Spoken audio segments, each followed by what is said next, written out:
В Верховной Раде Украины заявили о 1000 поправок к законопроекту о мобилизации. В Великобритании решают судьбу основателя Wikileaks Джулиана Ассанжа, а в Москве думают, что делать с телом Навального. В эфире «Нехта» самые важные и интересные новости к этому часу. Путин боится похорон Навального и затягивает с выдачей его тела родственникам. В любом случае, похороны Навального, конечно, в любом случае превратятся в мощную акцию. Украинские фермеры начали свою акцию протеста на границе. Поляки отвечают ужесточением ограничений и вновь высыпают зерно. Люди в отчаянии и не могут себя контролировать. Чип работает, пациент живой и управляет силой мысли. Илон Маск заявил об успешном эксперименте от Neuralink. Пациент может перемещать мышь по экрану, просто думая об этом. Дорогие зрители, для того, чтобы правда доходила до еще большего количества людей, крайне важна активность и интерес каждого из вас. Лайки, комментарии, подписки и репосты помогают нашим видео оставаться в тренде, а вы и сотни тысяч других пользователей всегда в курсе актуальных и важных событий. Именно о них сейчас и расскажем. Украинские фермеры решили устроить минимум 3-недельную акцию протеста на границе с Польшей. Таков их ответ на действия польских коллег. Обещают стоять до 15 марта или же до тех пор, пока поляки не откажутся от своих провокационных действий на всех пунктах пропуска з України. Акція буде тривати до тих пір, поки ми не побачимо, що є розв'язання цього конфлікту. Тому що те, що роблять польські фермери, воно вже вийшло за всякі межі. Знаєте, це якийсь вандалізм. Ми цього не розуміємо, тому ми також будемо стояти, поки ситуація не буде якось вирішена нормально, по-європейськи, щоб машини могли їхати і в Польщу, і з Польщі. Поляки тем временем отступать не собираются. Накануне они, наоборот, ужесточили ограничения движения и вновь высыпали украинское зерно, на этот раз из вагонов. Это реакция на приток зерна из Украины. Это очень плохо. Люди в отчаянии и не могут себя контролировать. Никто не контролирует это. Ни польские власти, ни украинские. Это все эмоции. Мы не влияем на людей. Они не выдерживают и выплескивают все наружу. Мы банкроты, потому что из Украины все вывозится бесконтрольно. На эти действия уже отреагировали в руководстве Укрзалезницы. Там считают, что действия поляков играют на руку Москве, а поэтому поляками должна заняться польская полиция. Укрзалезница четко придерживается введенного в апреле 2023 года запрета на импорт зерновых грузов в Республику Польша и только перевозит транзитом эти грузы по территории соседней страны. Все вагоны на границе проверяют контролирующие органы Польши. Их опломбируют. Это делает невозможным попадание украинского зерна на рынок Польши. Удар за содействие. В США рассматривают вариант ввести санкции против компании Китая, которые, вероятно, помогают московскому режиму воевать против Украины.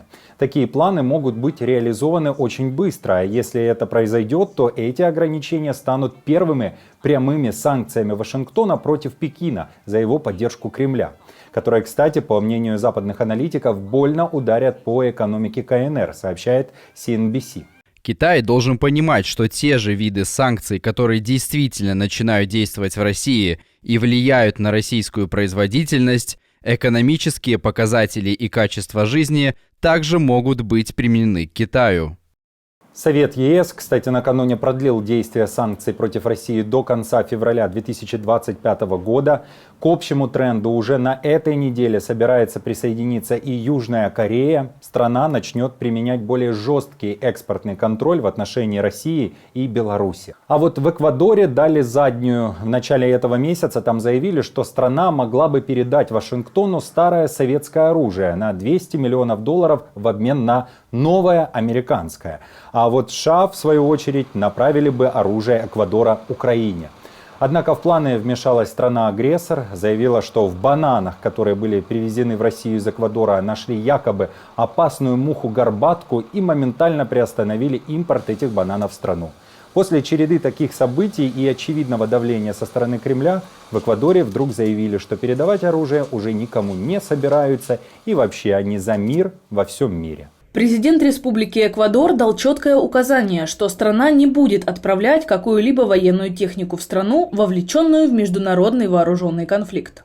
Эквадор входит в Совет Безопасности ООН, и, как его член, мы содействуем разрешению конфликтов, соблюдая международное право и способствуем мирному решению этих противоречий.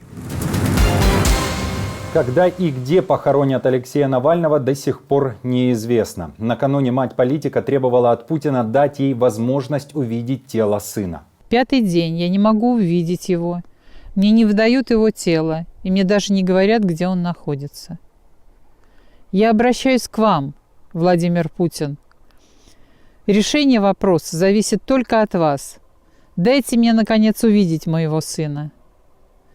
Я требую незамедлительно выдать тело Алексея, чтобы я могла его по-человечески похоронить. Ранее следователи заявили семье Навального, что его тело находится на специальной химической экспертизе, которая может занять около 2 недель. Юлия Навальная считает, что это время необходимо для того, чтобы полностью исчезли следы химвещества, которым был убит ее муж. В Кремле традиционно принялись оскорблять вдову, уйдя при этом от ответа, где находится тело оппозиционера.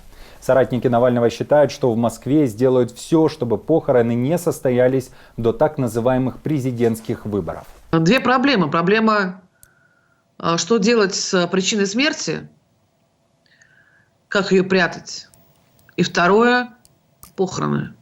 В любом случае, похороны Навального, конечно, в любом случае превратятся в мощную акцию. Да, естественно.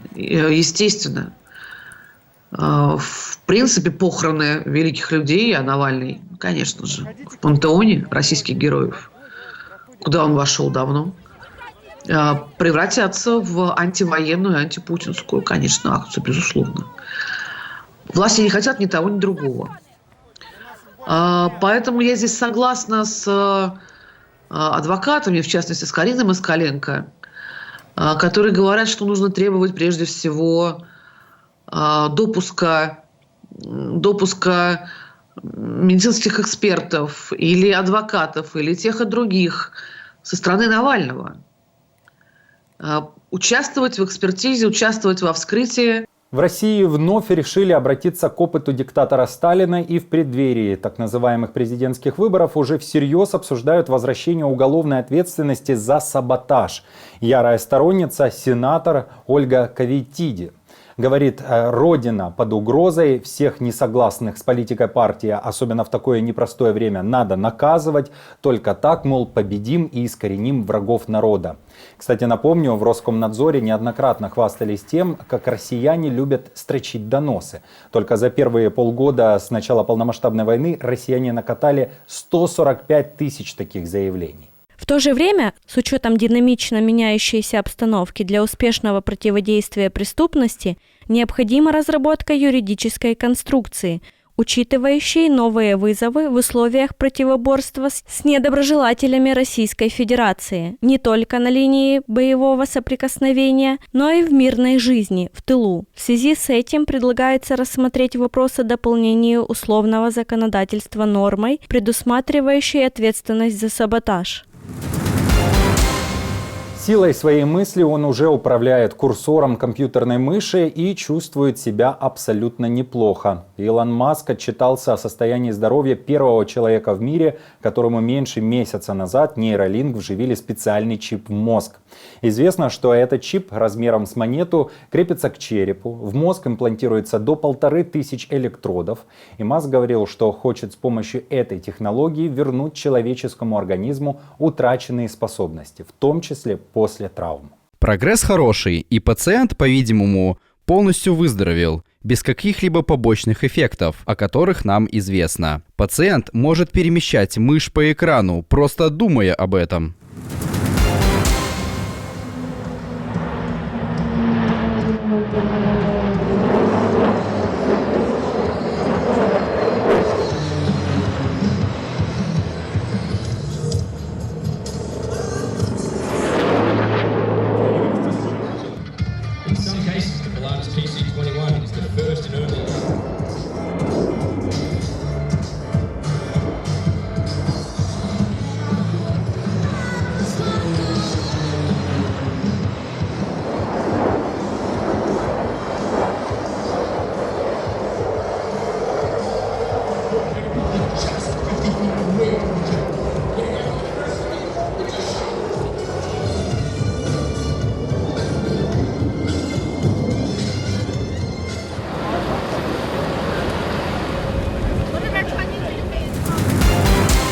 этом пока все. Если вам нравится наша работа, вы можете поддержать ее кнопкой «Спасибо» под роликом или стать постоянным спонсором канала.